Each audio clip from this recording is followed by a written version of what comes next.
बहरहाल इस तरह की शायरी से, इस तरह की छोटी-छोटी नज़्मों से अल्लामा इक़बाल से हमारा बचपन से तारुफ़ हुआ। उन अल्लामा इक़बाल से जिनकी पैदाइश जो है 9 नवंबर 1877 को, 9th of November 1877 Sialkot Punjab में वो पैदा हुए थे और उनका इंतकाल 21 अप्रैल 1938 को लाहौर में हुआ था। ये डेट मैं बतौर ख़ास इसलिए कह रहा हूँ कि 21 अप्रैल 1938 को जो शायर उस दुनिया से रुख़्सत हो गया, है ना?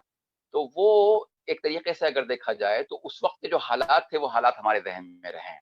आज़ादी की तहरीक चल रही थी, उस वक़्त जो समाज में अनटचेबिलिटी का दौर था, उस वक़्त जो जो जो समाज का स्ट्रक्चर था, उन तमाम चीज़ों को हम ज़हन में रखें, तो अल्लामा इक़बाल के पैगाम को बहुत आसानी के साथ हम समझ सकेंगे, इसलिए ये डेट्स मैंने आपके सामने भी रखी।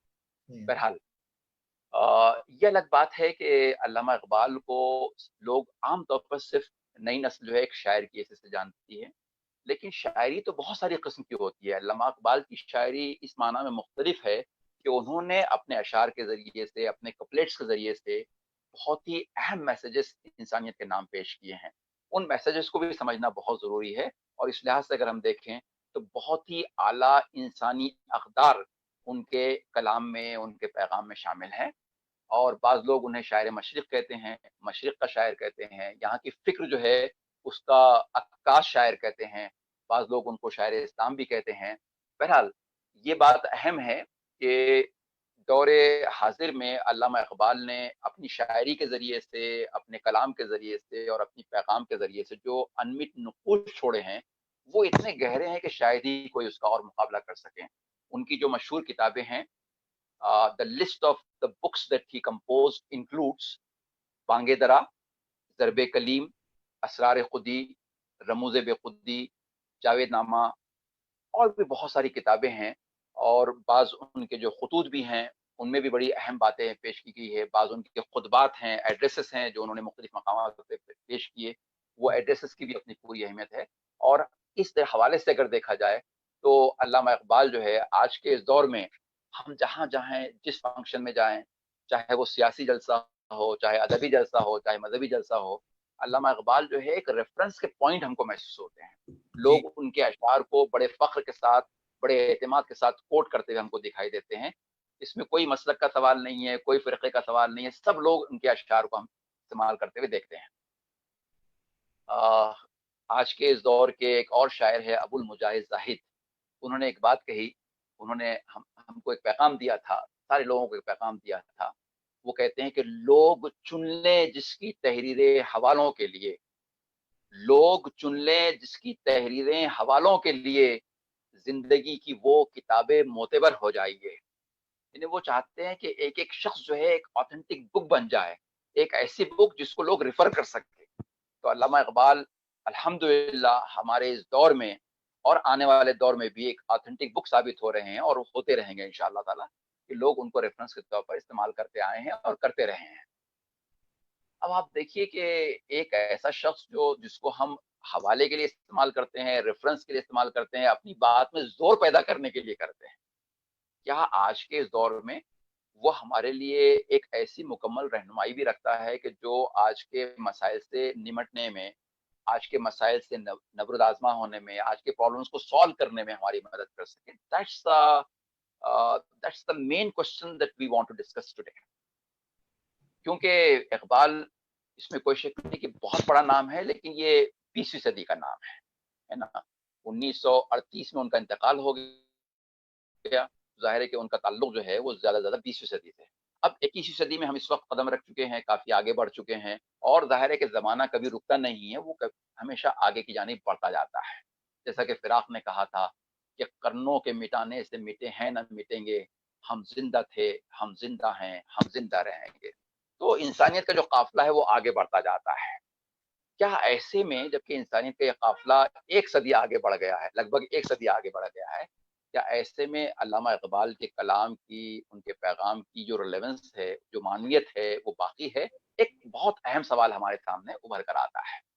जब हम इस सिलसिले में रुजू होते हैं, तो हम देखते हैं कि आज के हालात कैसे हैं? क्या ये हालात पिछले हालात से बिल्कुल मुख़्तलिफ़ हैं? तो ऐसा नहीं है, बहुत सारी सिमिलैरिटीज़ भी हैं, लेकिन हाँ, कुछ डिफरेंसेस भी हैं। वो डिफरेंसेस क्या हैं? کہ ہم سائنٹیفکلی ٹیکنالوجیکلی اور بھی ایک ایڈوانس اسٹیج میں قدم رکھ چکے ہیں. آج جو ہے جو سہولتیں انسان کو حاصل ہیں، ظاہر ہے کہ آج سے 100 سال پہلے حاصل نہیں تھی، لگ بھگ 100 سال پہلے وہ سہولتیں حاصل نہیں تھی. آج عیش و عشرت کے جو سامان موجود ہیں، میں سمجھتا ہوں کہ پرانے زمانے کے جو کنگس اور ایمپررس ہوں گے وہ بھی رش کرتے ہوں گے. اگر ان کو بات معلوم ہو جائے کہ آج کے انسانوں کے پاس کیا سہولتیں ہیں تو ان کو بھی رش محسوس ہوگا. دے ول فیل جیلس آف اس، ہے نا، کیونکہ وہ سہولتیں ہم کو آج حاصل ہیں جو ان کو بھی حاصل نہیں تھی. لیکن اسی کے ساتھ ساتھ ہم دیکھتے ہیں کہ ترقی کا جو فروٹ ہے، the fruit of the progress and development that the humanity as a whole achieved, that's not being distributed equally among all the men and women of the world. ہم دیکھتے ہیں کہ دولت ہے اور عیش و عشرت کا جو سامان ہے وہ چند مخصوص لوگوں کے قبضے میں ہے، اور دنیا کی ایک بڑی آبادی جو ہے ان بنیادی سہولتوں سے محروم ہے. بلکہ بہت سارے لوگ ایسے بھی ہیں جو نان شبینہ کے لیے محتاج ہیں.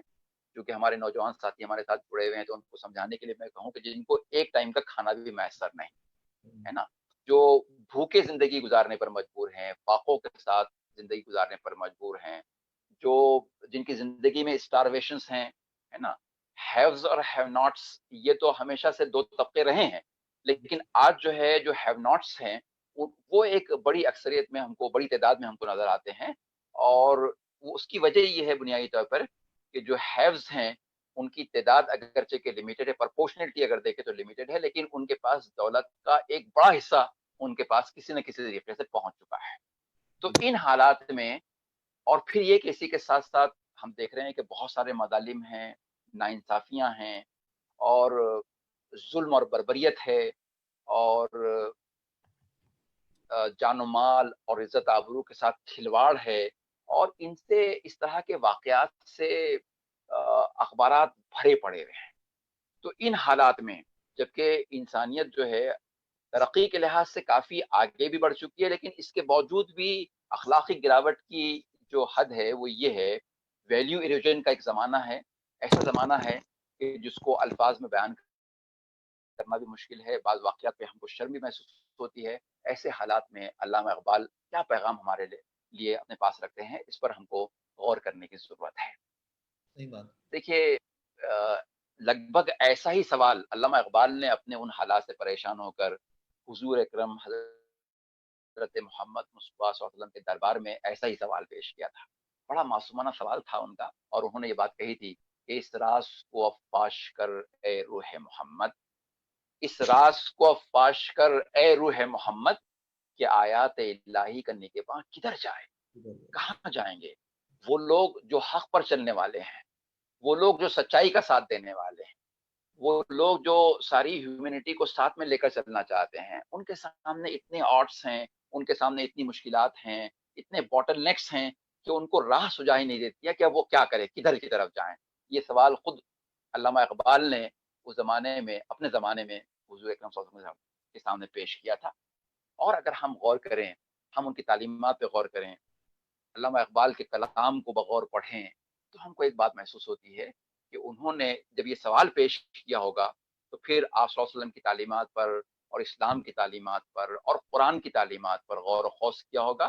اور ایک بات یہاں پر یہ بات بھی میں واضح کر دوں کہ علامہ اقبال کے حوالے سے ایسا نہیں کہ صرف اسلام اور اس کی تعلیمات ہمارے سامنے آئیں گی، بلکہ خود اسلامی تعلیمات کا حاصل یہ ہے کہ حکمت یعنی وزڈم والی جو بات ہے، جو اچھائی والی بات ہے، وہ مومن کی متاع گمشدہ ہے، کھوئی ہوئی دولت ہے نا، اس کو جہاں سے بھی حاصل ہو سکے حاصل کرنا چاہیے.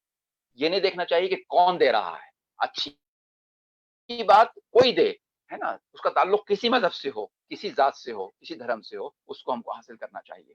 تو بہرحال علامہ اقبال نے بہت ساری دوسری شخصیات پہ بھی نظمیں کہی ہیں.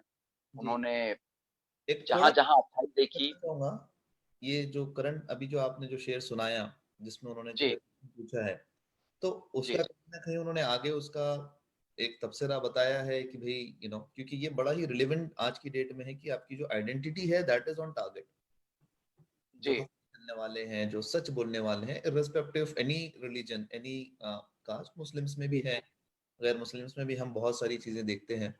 तो ये जी। क्वेश्चन हद तक ही रहा है या आगे उसका उन्होंने कहीं ना कहीं तबसरा किया है और उसकी चीजें बताई हैं कि इस तरह की चीजें जो है आप करें जिससे आप मतलब अ, हाँ, देखिए उन्होंने जो है ना अपने, ज़ाहिर है कि कोई ऐसा एक जवाब नहीं दिया है, बल्कि उनके कलाम में हम उस जवाब को तलाश करने की कोशिश करें तो बहुत सारी चीज़ें हमको मिल जाती हैं। वो तलाश करने की बात है, अपनी-अपनी नज़र की बात है। आप जितनी गहराई में जाएँगे उतने मोती चुन कर लेकर आ सकते हैं। जैसे मैं जहाँ तक समझता हूँ, मेरा जहाँ तक मुताल्ला है, एक तालिब इल्म की हैसियत से एज़ ए स्टूडेंट जहाँ तक मैंने अल्लामा इक़बाल का मुताल्ला किया है, उन्होंने समाज के डेवलपमेंट के लिए और समाज से नाइंसाफ़ियों को ख़त्म करने के लिए और समाज को आगे बढ़ाने के लिए जो नुस्ख़ा इख्तियार किया, वो ये है कि आप समाज पर बेसिक मजमूई काम ना करें, बल्कि आप अफ़राद पे काम करें, आप इंडिविजुअल्स पर वर्क करें। उनको तालीम दें, उनकी तरबियत करें। जब अच्छे अफ़राद तैयार हो जाएँगे, तो समाज खुद ब खुद अच्छाई में बदल जाएगा। ये मैं समझता हूँ कि उनका एक प्रिस्क्रिप्शन है और उन्होंने ये बात कही है कि अफ़राद के हाथों में है अक़वाम की तक़दीर, अफ़राद के हाथों में है अफ़राद के हाथों में है अक़वाम की तक़दीर, हर फ़र्द है मिल्लत के मुक़द्दर का सितारा, हर फ़र्द है मिल्लत के मुक़द्दर का सितारा।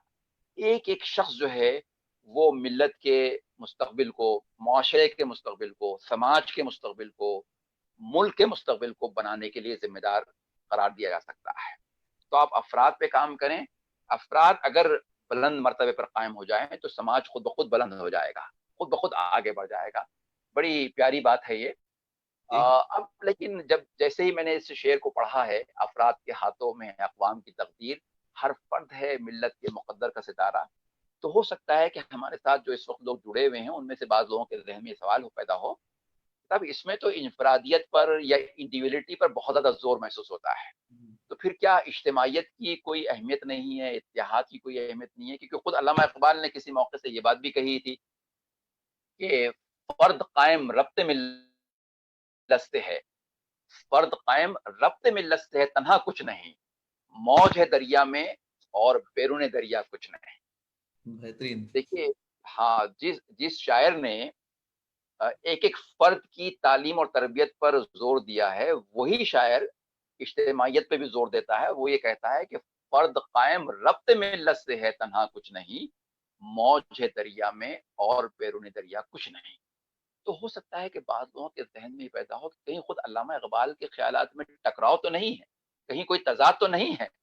तो अगर आप गौर करके देखें, अगर आप समझने की कोशिश करें, तो इसमें कोई टकराव वाली बात नहीं है, बल्कि एक तरीके से अगर देखा जाए, तो both the messages are complementary to each other. दोनों मिलाकर एक कुल, एक होल हमारे सामने पेश करते हैं। इसलिए कि अफ़राद जब तैयार होंगे, तो एक अच्छा मुआशरा, एक अच्छा समाज बनेगा और जब अच्छा समाज बनेगा, तो फिर एक-एक फ़र्द पर आप तवज्जो दे सकेंगे। तो दोनों बातें लाज़िम मलज़ूम हैं, दोनों में कोई तज़ाद नहीं है, बल्कि दोनों एक-दूसरे के लिए कॉम्प्लीमेंट्री हैं।